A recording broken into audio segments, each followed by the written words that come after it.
우상 숭배는 이제 남들 얘기가 아닙니다. 하나님을 대신할 만한 우상과 가까워지면서 양심과 이성이 마비되고 육체적 욕망을 따라 산다면 우상 숭배의 삶을 살고 있는 것입니다. 우상 숭배의 범위가 점점 더 확대되어 현대인의 일상까지 파고드는 상황이 되었다는 말입니다. 세계 교회 협의회가 관용과 화해를 바탕으로 하는 교회 일치 운동을 추구한다고 하지만 교회의 범위를 무속에까지 확대하는 종교 다원주의에 불과하며 결국 복음을 물타기하며 하나님을 여러 가지 모양으로 우상화하도록 종용하면서 교회를 장악하려는 음모입니다. 세계의 수많은 교회는 그들의 막강한 권력 앞에 무릎 꿇고 그 정체성을 상실해가고 있습니다.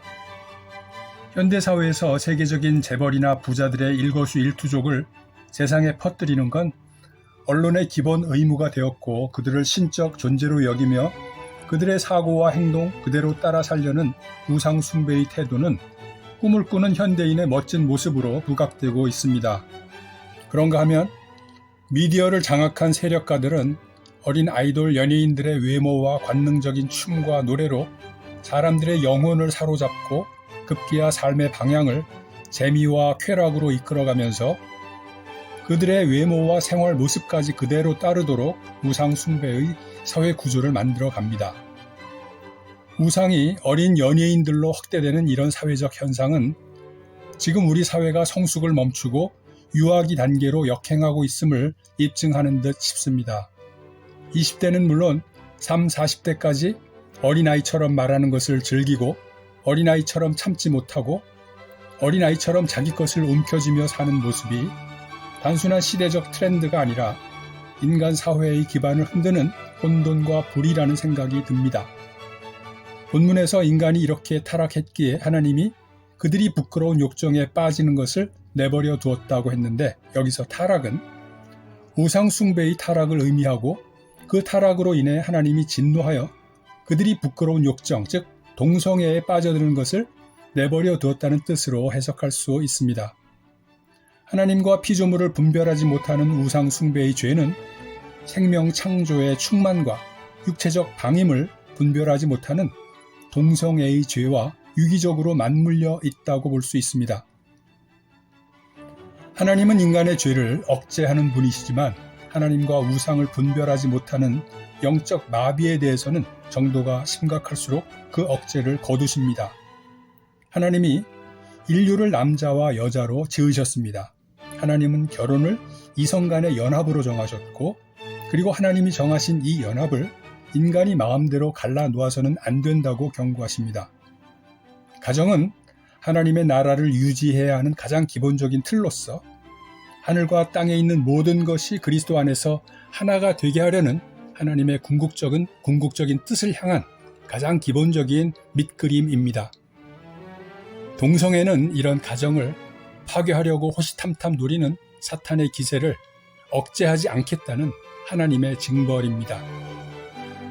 동성애의 욕정에 대해 영어 성경에서는 inflamed with lust for one another 으로 표현하고 있는데 여기서 lust는 애정이 동반되지 않은 강한 성적 욕망이란 뜻입니다. 그러니까 동성애의 욕정은 동성끼리 오로지 육체적 욕망으로 서로를 불태운다는 의미로 이해할 수 있습니다.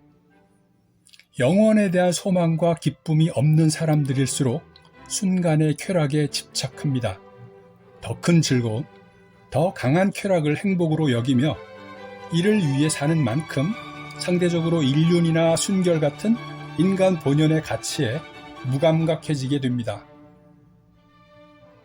우리 사회가 합리적 문명적인 진보를 이루어가면서 동성애를 인간의 다른 권리와 똑같이 존중하며 이것에 대한 비판적 언급을 금해야 한다는 인권 관련 시민단체의 목소리가 대중의 전폭적인 지지를 받고 있습니다. 동성애 지지는 사회적 약자 보호의 상징이며 이상적 사회로 나아가기 위한 시크한 결단처럼 여겨집니다. 그런데 과연 그럴까요?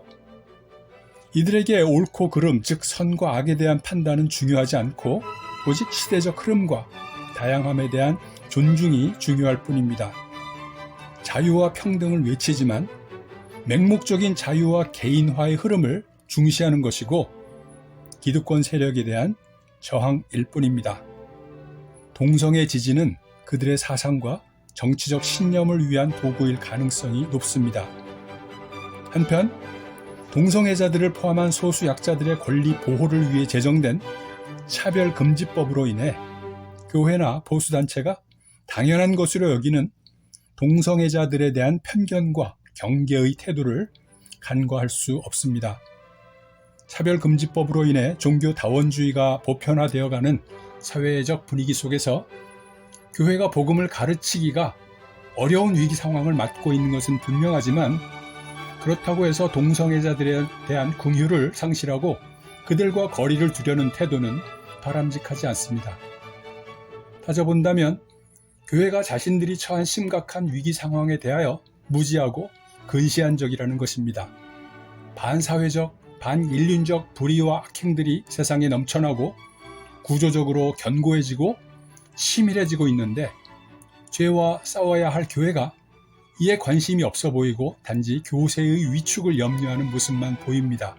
정말 이래도 되는 것인지, 저들의 동성애가 우리의 하나님 우상화에 대한 형벌은 아닌지, 죄는 미워하되 죄인은 용서하라는 말씀을 하나님의 낙서쯤으로 취급하고 있는 건 아닌지, 교회는 지금 그 어느 때보다 심각한 위기 상황을 맞아 이런 성찰과 회개가 필요한 시기임에도 깨닫지 못하고 오직 동성애 논박에만 묶여 있다면 교회가 그 본질적 사명과 역할보다는 효율적 경영을 중시하고 있음을 드러내는 꼴이 됩니다. 오늘의 묵상을 마치겠습니다. 감사합니다.